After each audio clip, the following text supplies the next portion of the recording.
नमस्कार दोस्तों, मैं ओम्या हिंदी कहानी से आपका स्वागत करती हूँ नई कहानी के साथ। इसके पहले कि मैं आपको कहानी सुनाऊँ, आप कहानी के रोमांचक शब्दों में खो जाएं, मेरे चैनल को लाइक, सब्सक्राइब और शेयर ज़रूर कर दीजिए। शहर का सबसे बड़ा कॉलेज जहाँ पर सिर्फ अमीर लोग ही पढ़ते थे, आज कॉलेज में एडमिशन के लिए बड़ी बड़ी गाड़ियों में अमीर लड़के लड़कियां जा रहे थे। कॉलेज में सभी लोग एडमिशन के लिए लाइन में लगे थे।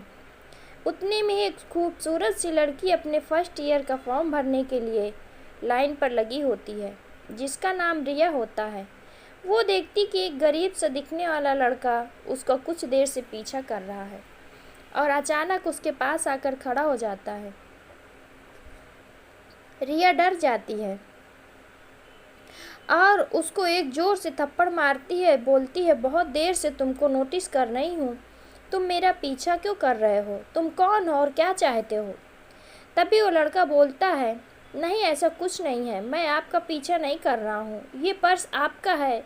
रिया उस पर्स को देखकर चौंक जाती है और बोलती, हाँ ये मेरा पर्स है। वो लड़का बोलता है, अभी जब आप गाड़ी से उतरी तो ये पर्स नीचे गिर गया था। मैं बहुत देर से आपको रोकने की कोशिश कर रहा था, लेकिन आप सीधे चली जा रही थी, इसलिए मुझे यहाँ आना पड़ा। अब रिया को एहसास हो गया कि उसका पीछा करना नहीं था, बल्कि उसको पर्स लौटाने की कोशिश कर रहा था। रिया बोलती है, सॉरी, मैंने आपको गलत समझा, मैं अपनी गलती के लिए माफ़ी मांगती हूँ। वैसे मैं अभी कॉलेज में नई हूँ, अभी फर्स्ट ईयर का फॉर्म ले रही थी। आप कौन हैं और आपका नाम? तब रवि बोलता है, मेरा नाम रवि है, मैं भी इस कॉलेज में एडमिशन लेने आया हूँ। वैसे तो ये कॉलेज बहुत अमीर लोगों का है और इसकी फ़ीस मेरे घर वाले अफोर्ड नहीं कर सकते, लेकिन मुझे पूरे देश में टॉप करने की वजह से स्कॉलरशिप मिली है, जिसकी वजह से इस कॉलेज में एडमिशन फ्री ऑफ कास्ट दिया गया है। क्योंकि इस कॉलेज में सभी लड़के लड़कियां अमीर घरों के हैं। मैं भी फर्स्ट ईयर का हूँ, फॉर्म ले रहा हूँ। अब दोनों ने फर्स्ट ईयर का एडमिशन हो गया। वहाँ के सभी अमीर लड़के रवि और रिया को बात करते हुए देखते हैं और उसको देखकर चिढ़ने लगते हैं। वे रिया से बोलते हैं कि रिया, तुम इस गरीब लड़के से बात क्यों कर रही हो? ये हमारे लेवल का नहीं है, तुम्हें इससे बात नहीं करनी चाहिए। और उनमें से एक लड़का रवि को धक्का भी दे देता है। रवि एक मिडिल क्लास फैमिली से था, इसलिए चुपचाप उसे उन लड़कों की बातें सुनता रहा, कुछ नहीं बोलता। वो जानता था कि वो पढ़ने आया है, ना कि कॉलेज में लड़ाई झगड़ा करने। रवि चाहता तो उन सब लड़कों को अच्छे से सबक सिखा सकता था, लेकिन रवि के संस्कार उसको ये सब चीज़ करने को रोक देते थे, क्योंकि उसको पता था कि इनमें से आधे लड़के पढ़ते नहीं, सिर्फ अपने अमीर बाप के पैसों का धुआं उड़ाने आए हैं। लेकिन रवि अच्छे से जानता था, अगर वो इस कॉलेज में पढ़ाई पूरी कर ली तो विदेश में बहुत बड़ी नौकरी मिल सकती है, जिससे वो अपने घर की आर्थिक स्थिति को सुधारना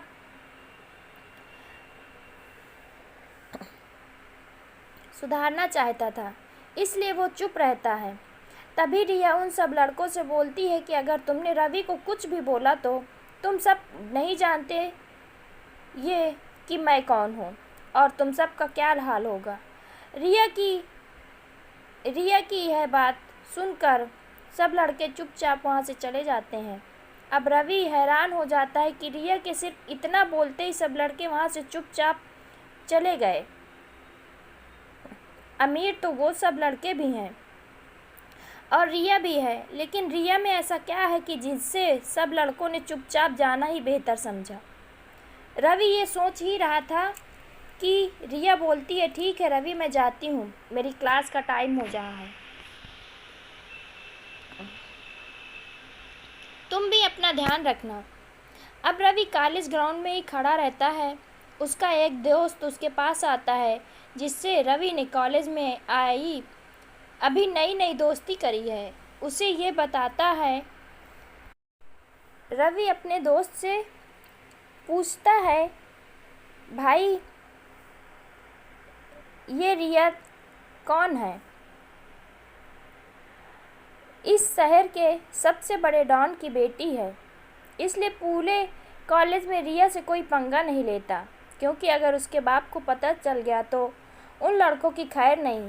ये सब बात सारे कॉलेज में सभी लड़के अच्छे से जानते हैं, इसलिए रिया से कोई भी कुछ नहीं बोलता, और तू भी दूर ही रहा कर रिया से, क्योंकि अगर इसके बाप को पता चल गया ना तो तू इससे ज़्यादा घुल मिल रहा है तो पूरे ख़ानदान को ही गायब कर सकते हैं। इस बात को ध्यान में रखना, क्योंकि उसके बाप का नाम पूरे शहर में बदनाम है। अब रवि थोड़ा डर सा जाता है और सोचता है कि यार मुझे तो पढ़ाई करके सेटल होने के लिए इस कॉलेज में आया हूँ, और यहाँ तो रोज़ नए नए कांड हो रहे हैं। ये सब क्या हो रहा है? मुझे रिया से ज़्यादा घुलना मिलना नहीं चाहिए, कहीं कल को मेरी फैमिली पर कोई बात ना आए। ऐसा सोचकर रवि अपने कॉलेज की पढ़ाई में लग जाता है। दूसरी तरफ रिया रवि से इम्प्रेस थी। उसको लगता था कि ये गरीब लड़का दिल का बहुत सच्चा है, क्योंकि उसके दिल में पर्स वाली बात घर कर गई। और जब रिया ने उस पर एक थप्पड़ लगाया तो रवि ने गुस्सा ना होते हुए भी उसकी मदद की। यही बात रिया को इतनी अच्छी लगी कि रिया उसको मन ही मन दिल दे बैठी थी। अब कॉलेज के एनुअल फंक्शन के दिन कॉलेज में सभी लोग पार्टिसिपेट करते हैं। रिया रवि से बोलती है कि तुम भी पार्टिसिपेट करो, पर रवि मना कर देता है, बोलता है मेरा कोई इंटरेस्ट नहीं है इन सब में। लेकिन रिया जिद करके रवि का नाम नाटक में लिखवा देती है।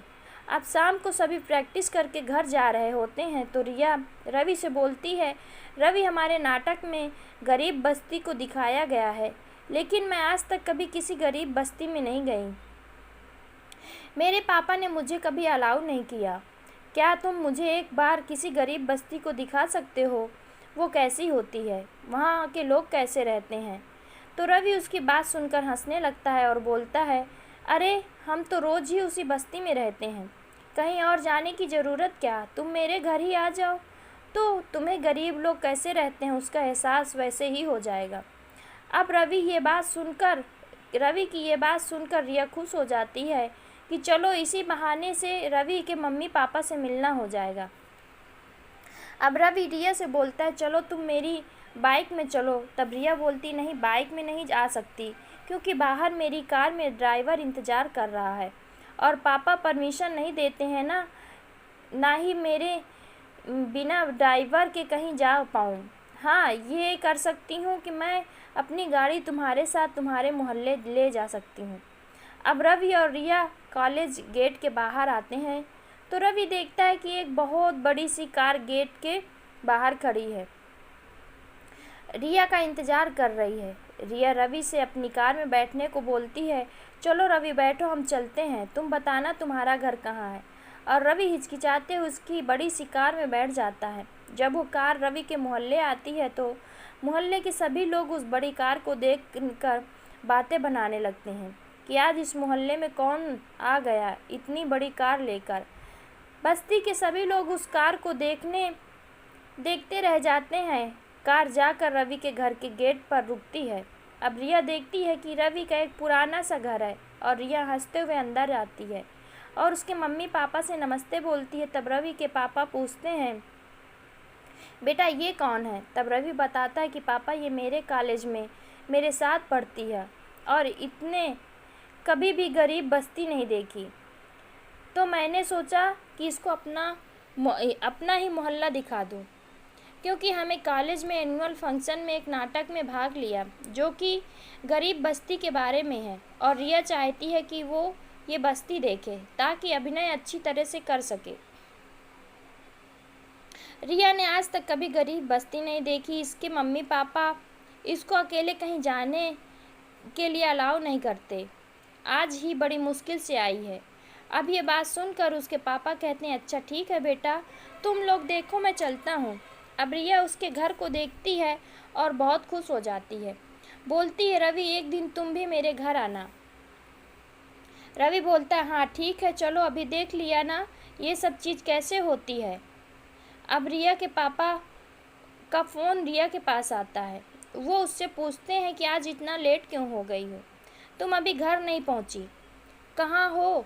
तो रिया उनको बताती है कि मैं अपने किसी फ्रेंड के घर आई हूँ, और सारी बातें उन्हें बताती हैं। अब उनके पिताजी उसे बोलते हैं, ठीक है अब तुमने देख लिया हो तो वापस घर आ जाओ। रिया अपने घर चली जाती है। अब अगले दिन कॉलेज में रवि अपने घर जा रहा होता है कि वो देखता है कि कुछ लोग उसका पीछा कर रहे हैं। अब रवि को कुछ समझ नहीं आता कि ये सब क्या हो रहा है। वहाँ जहाँ भी जाता है 2 लोग उसका पीछा कर रहे होते हैं। तब रवि का दोस्त बोलता है, रवि क्या हुआ, इतना क्यों घबरा रहे हो। रवि कहता है, यार पता नहीं मुझे ऐसा क्यों लग रहा है कि जब से रिया मेरे घर आई है कुछ लोग मेरा पीछा कर रहे हैं। तब उसका दोस्त बोलता है, मैंने तुझे उसी दिन समझाया था तू रिया से दूर रहे। उसके बाप को ये बात पता चल गई होगी, तभी उसने अपने गुंडे तेरे पीछे लगा दिए। भाई तेरी बात मान, अगर तू अपना करियर बनाना चाहता है तो तू रिया से दूर हो जा और अपनी पढ़ाई पर ध्यान दे। अब रवि शाम को अपने घर पहुंचता है तो देखता है कि घर का सारा सामान बिखरा हुआ है और उसके पिताजी एक टेबल पर उदास बैठे हैं। तो रवि बोलता है, पिताजी ये सब क्या हो गया, हमारा सामान ऐसे क्यों बिखरा हुआ है। तब उसके पिताजी बताते हैं कि बेटा कुछ लोग आए थे और घर में तोड़ फोड़ करके और हमें बहुत सारा मारा, बोला इस बस्ती को 4 दिन के अंदर छोड़कर चले जाना, नहीं तो तुम में से कोई नहीं बचेगा।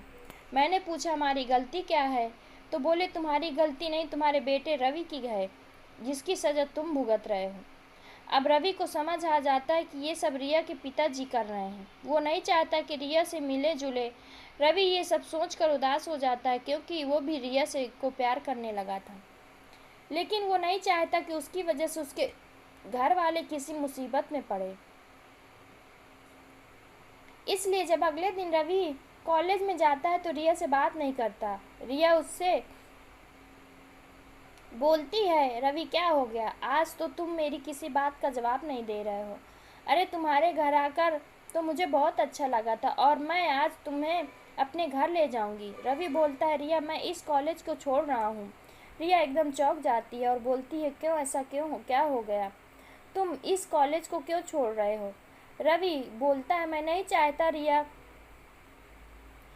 कि रिया को कभी ये बात पता लगे और उसका दिल टूटे, इसलिए वो उसे झूठ बोलता है कि रिया मेरा एडमिशन किसी दूसरे कॉलेज में हो गया है और वहाँ पर मुझे पढ़ाई के साथ साथ कुछ मंथली खर्च भी मिलेगा।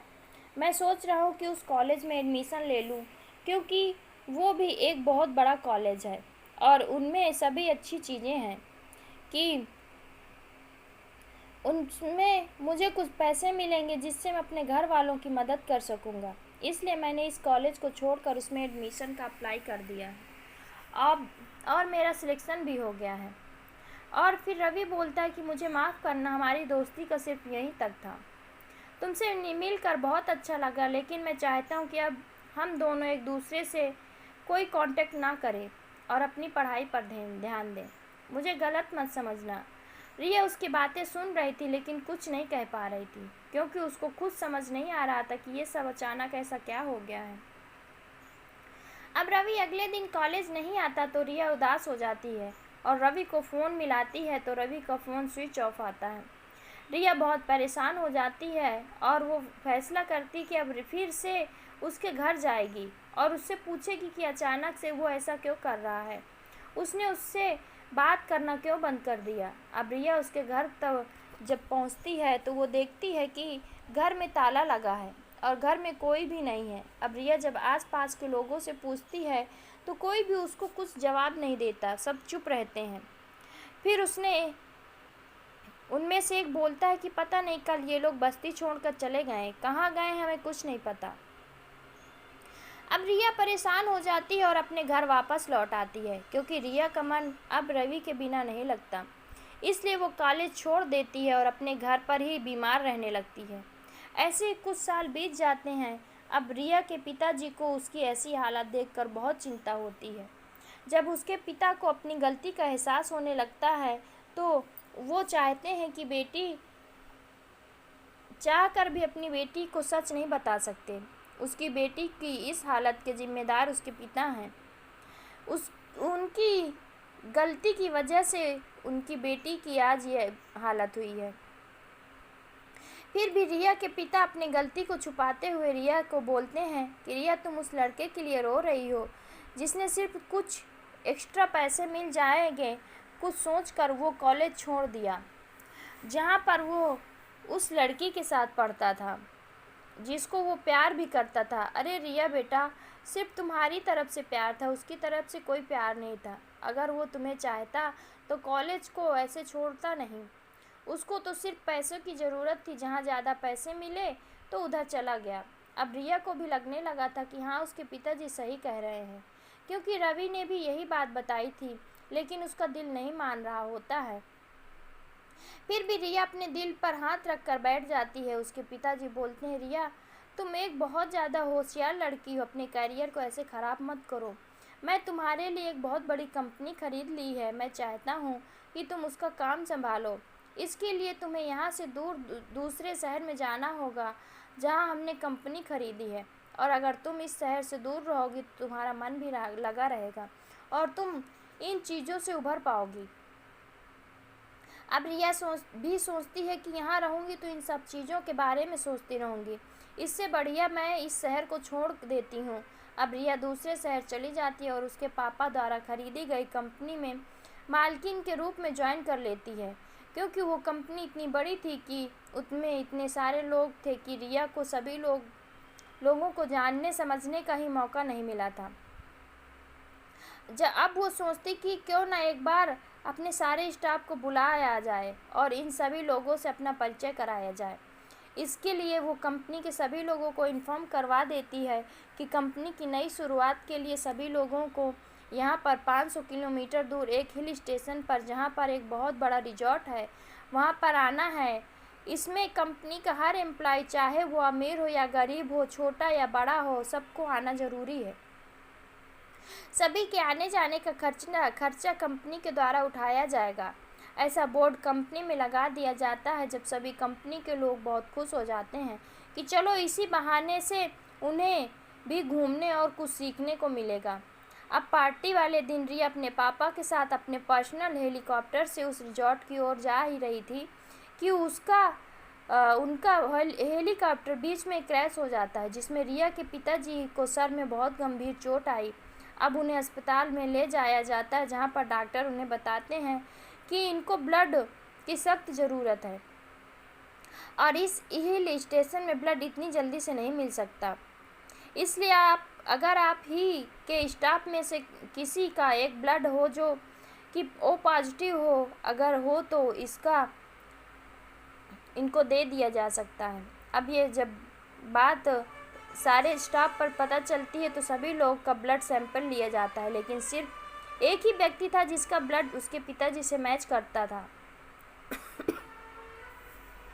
और उनको दिया जाता है। जब रिया को ये बात पता चलती है कि वो देवता समान आदमी को मिलने के लिए अपने कैबिन में बुलाती है जिसने उसके पिताजी की जान बचाई। जैसे वो आदमी की एंट्री होती है, रिया के होश उड़ जाते हैं। ये शख्स कोई और नहीं, रवि होता है। फिर रिया बोलती है, मेरी इतनी बुरी हालत करके भी तुम्हारा दिल अभी नहीं भरा जो तुम दोबारा मेरी ज़िंदगी में आ गए हो, फिर से एक नया खेल खेलने। अब मैं अपनी ज़िंदगी में आगे बढ़ रही हूँ, सब कुछ भुलाकर। क्या तुम नहीं चाहोगे कि मैं इस दुनिया में एक बार हंसी खुशी वाली ज़िंदगी जी सकूं? तुमने तो पैसों के लालच में मुझे छोड़कर बिना बताए चले गए। तुम जैसा लालची मतलबी लड़का मैंने आज तक नहीं देखा। ऐसा बोलकर रिया रोने लगती है। तभी रवि उसको बोलता है कि तुम पहले एक बार मेरी बात सुन लो। रिया बोलती कि मुझे कुछ नहीं सुनना, मुझे पता है तुम्हें कुछ पता है पिछले कुछ सालों से मैं किस दौर से गुजरी हूँ। अब मुझे तुमसे कोई बात नहीं करनी। तभी रवि बोलता, अगर मैं तुम्हें सच बता दूंगा तो तुम पिताजी को कभी माफ़ नहीं करोगी। उन्होंने मेरे साथ और मेरे परिवार के साथ जो किया वो तुम जानती भी नहीं हो, लेकिन मुझे लगता है कि आज तुम्हें सारी सच्चाई पता ही चल जानी चाहिए। मेरे साथ क्या हुआ, अब मेरी बात सुनो। रवि उसको सब बातें बताता है, जो भी उसके साथ रिया के पिताजी ने किया था, जिसकी वजह से वो अलग हो गए थे और रवि भी शहर छोड़कर जाना पड़ा। अब रिया रवि की ये बात सुनकर चौंक जाती है और उसको विश्वास नहीं होता है कि उसके पिताजी ने रवि के साथ ऐसा कर सकते हैं। फिर रिया बोलती कि मैं तुम्हारी बातों में अब नहीं आने वाली। मुझे तुम्हारी किसी बात का भरोसा नहीं। मैं अभी तुम्हें अपने पिताजी के सामने लेकर जाऊंगी, उनसे सब पूछूंगी। अब रिया रवि को लेकर अपने पिताजी के पास जाती है और अपने पिताजी से रवि की बताई हुई सारी बातें पूछती हैं। तब रिया के पिताजी बोलते हैं, हाँ बेटा, रवि सच बोल रहा है और तुम दोनों को अलग करने का प्लान मेरा ही था, जिसकी सज़ा आज मुझे मिल गई है। और आज देखो, रवि नहीं होता तो मुझे ब्लड कौन देता। रवि की वजह से आज मुझे नया जीवन दान मिला है। अब रिया के पिताजी हाथ जोड़कर दोनों से माफ़ी मांगते हैं, बोलते हैं मुझे माफ़ कर दो, मैं अपने पैसों के घमंड में आकर अंधा हो गया था, जिसकी वजह से मैंने तुम दोनों को अलग किया। लेकिन अब मुझे अपनी गलती का एहसास अच्छे से हो चुका है और मैं समझ चुका हूँ कि ज़िंदगी में पैसे से ही सब कुछ नहीं होता है। बेटा, तुम दोनों हमेशा के लिए एक साथ रहो। और रवि रिया की शादी बड़े धूमधाम से हो जाती है के साथ। आज सुबह कुछ घर में ज़्यादा ही खटपट चल रही थी, जिस वजह से मेरी नींद भी खुल जाती है। उठकर जैसे ही मैं कमरे के बाहर आई, मम्मी शुरू हो गई। मम्मी ने बोला, अच्छा वो तो खुद ही उठ गया, वरना अभी मैं आने वाली थी तुझे उठाने के लिए। चल अब खड़ा मत रह, जल्दी से तैयार हो जा। मुझे पता था कि कहाँ जाना है, लेकिन फिर भी मैंने मम्मी से पूछा, आ रहा क्यों?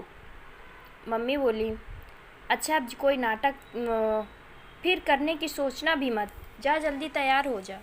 आरव बोलता है, अरे माँ, तुम कैसी बात कर रही हो? पहले लड़की की फ़ोटो मंगवाते हैं, उन्हें अपना भेजते हैं,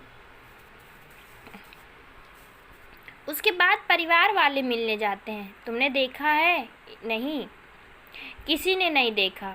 और कल से पीछे पड़ी हो, जाना है जाना है। वहाँ जाकर हमें अगर कुछ पसंद नहीं आया तो फिर? अरे तेरी माँ हूँ और कितनी खूबसूरत लड़कियों की फ़ोटो मंगवाई है, तूने कोई पसंद नहीं की। कहीं गया आज तक मिलने? और वैसे भी हम तो मामा के यहाँ जा रहे हैं, उनके यहाँ पूजा में, वहाँ वो भी आएंगे। मामा ने देखा है और हम लोग कोई लड़की देखने या रिश्ते की बात करने नहीं जा रहे हैं, बस देख लेंगे, पसंद आया तो सोचेंगे। मामा करीब 50 किलोमीटर दूर रहते हैं। मामा ने गांव में अच्छा सा घर बनवाया है, उसी का गृह प्रवेश की पूजा है। मेरे घर में मेरी 2 बहनें, एक मुझसे छोटी, एक मुझसे बड़ी है। बड़ी दीदी की शादी हो गई है, अब माँ को जल्दी की मेरी शादी है, इसलिए जहाँ भी जाती है उनकी नज़रें ढूंढती रहती हैं अपनी बहू को। तैयार होकर हम लोग अपनी कार में बैठकर निकल गए मामा के घर के लिए। करीब 2 घंटे में हम पहुँच गए। लड़कियों के मामले में थोड़ा शर्मीला हूँ, मैं जब भी ऐसा किसी जगह जाता हूँ तो नर्वस हो जाता हूँ। वहाँ जाकर सब लोग पूजा में बैठ गए। मैं वहाँ बैठा बैठा सभी को देख रहा था। लड़कियों को देखकर यही सोच रहा था कि कहीं ये तो नहीं, कहीं ये वाली तो नहीं, कहीं वो तो नहीं। खैर पूजा खत्म हो गई, मैं कुछ काम से बाहर आ गया। वापस करीब 1 घंटे में आया, तब तक कुछ बात नहीं थी। सभी भी मेहमान भी खाना खा चुके थे। मम्मी मेरे पास आई और कहा, खाना खा ले फिर निकलते हैं। और सुन, लड़की मैंने देखी है, मुझे कोई ख़ास नहीं लगी। लड़की को उसके दादा दादी ने पाला है, शायद मामा ने उनसे भी बात चलाई होगी, इसलिए अब वो कह रहे हैं एक बार लड़का लड़की को अकेले में बात करवा दीजिए। वो लोग की जिद के आगे मना नहीं कर पाई तो एक बार बात कर ले। आरव बोला, माँ जब तुम्हें पसंद नहीं आई तो मुझसे क्यों बात करवा रही हो? मैंने सिर्फ एक नज़र देखा है। मम्मी कहती हैं, ऐसे किसी के मुंह पर थोड़ी मना किया जाता है। तो बात कर ले, फिर बाकी मैं संभाल लूँगी। मैं घर के बाहर एक गार्डन के में बेंच पर बैठा। माँ ने कहा तू यहीं बैठ, मैं उसे भेज रही हूँ। मैं वहीं बैठा रहा और वो अपने फ़ोन को मैं झांकता रहा। थोड़ी देर बाद वो आई और आकर बोली, हेलो। मैं अपना मुंह ऊपर करके, एक सिंपल सी थोड़ी सांवली सी लड़की थी। चेहरे पे कोई मेकअप नहीं, ना कोई खुशी ना कोई नर्वसनेस। शायद उसे भी पता नहीं था कि उसे लड़का दिखाया जाने वाला है। मैंने खड़े होकर उसे हेलो कहा और बैठने के लिए कहा। अब हम दोनों एक ही बेंच में थोड़ी दूरी पे बैठे थे। करीब 5 मिनट हो गए थे। मैंने उसे देखा, उसने एक बार भी मेरी तरफ नहीं देखा, ना कुछ बात की। 8 मिनट की चुप्पी के बाद वो बोली, उसका नाम रचना था। अच्छा ठीक है, अब चलते हैं, लेकिन आप लोग अभी या तो फिर घर पहुंचकर जवाब देंगे। जवाब ही देना क्यों कि दादा दादी फिर आस लगा लेते। आरव बोला, इसका मतलब? रचना कहती है, बताते हैं, देखते हैं। अभी उसने पूछा है, उसको दिखाना है। ऐसा जवाब देने से अच्छा आप लोग सीधे ना कहना, वो ज़्यादा अच्छा है। मैं कुछ समय के लिए सोच में पड़ गया। वो लड़की शायद बहुत बार रिजेक्शन झेल चुकी है। अब उसे उम्मीद नहीं थी कि कोई उसे पसंद करेगा। पता नहीं मुझे थोड़ी हिम्मत कहाँ से आ गई। मेरा उससे बात करने का मन किया। मैंने कहा, पर आपको ऐसा क्यों लगता है कि मैं मना करूँगा? उसने पहली बार होगा जब मेरी तरफ देखा। मैं आपको पहले ही बता दूं, रचना बोल पड़ी, मैंने बड़ी मुश्किलों के साथ अपनी पढ़ाई की है। अब मैं एक जॉब करती हूँ। अपने दादा दादी की जिम्मेदारी मुझ पर है। शादी के बाद भी यही करूँगी। उनका मेरे सिवा कोई नहीं है। उनका ख्याल मुझे ही रखना है। आपकी मम्मी जी को भी मैंने सब पहले बता दिया है। मैं कई बार रिजेक्ट हो चुकी हूँ। अब मुझे पता चल गया है ना, कहने वाले चेहरे किस तरह दिखाई देते हैं, और उनके चेहरे को देखकर मैं समझ गई कि यहाँ भी वही होने वाला है। इसलिए मैंने आपसे कहा कि जो भी हो साफ साफ कहिएगा। आरव आपकी तरह, रचना इतना कहकर उठी। रचना बोली, चले? आरव कहता है, रुकिए, मुझे आपसे कुछ बात करनी है। रचना थोड़ी सरप्राइज हुई और फिर बैठ गई। कुछ मिनट का हमारे बीच फिर सन्नाटा रहा, लेकिन मेरे मन में बहुत कुछ चल रहा था। मैंने उन 15 मिनट में मन ही मन में एक फ़ैसला लिया और उसी समय मैंने रचना को कहा, जवाब अभी तक आपने सुना है, अब आप जवाब देना। क्या मतलब?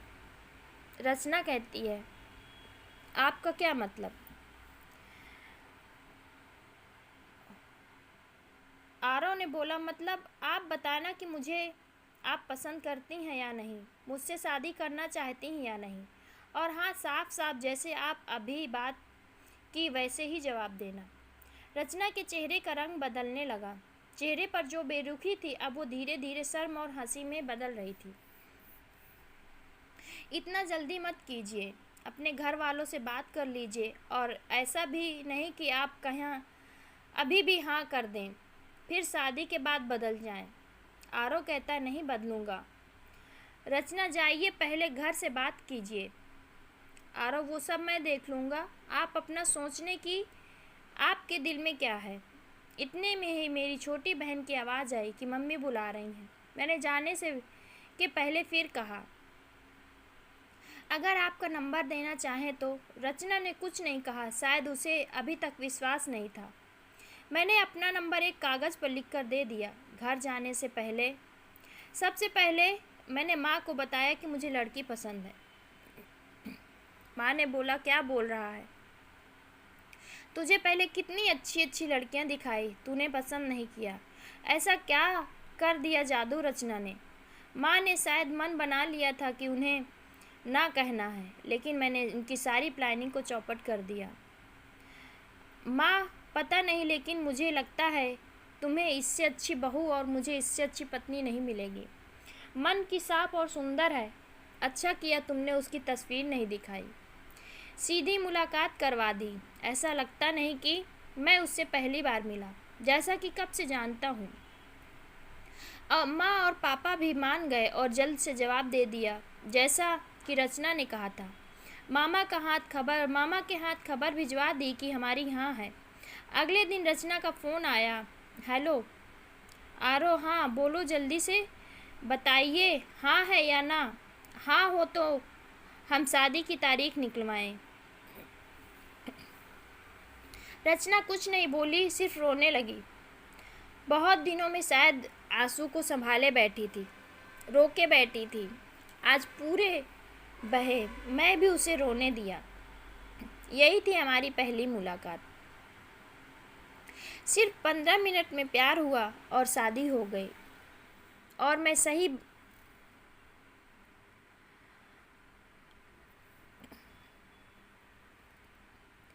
मायने में सबसे पहली बार सही साबित हुआ। अब मेरी माँ कहती हैं कि मुझे इससे अच्छी बहू नहीं मिल सकती थी।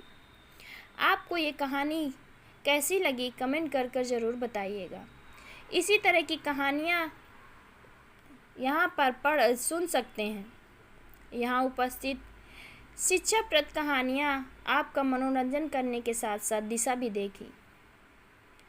तो बने रहिए हमारे साथ और हमारे प्रयास को सफल बनाइए। कहानियाँ पसंद आएँ तो मेरे चैनल को लाइक, सब्सक्राइब और शेयर भी ज़रूर कर दीजिएगा। धन्यवाद।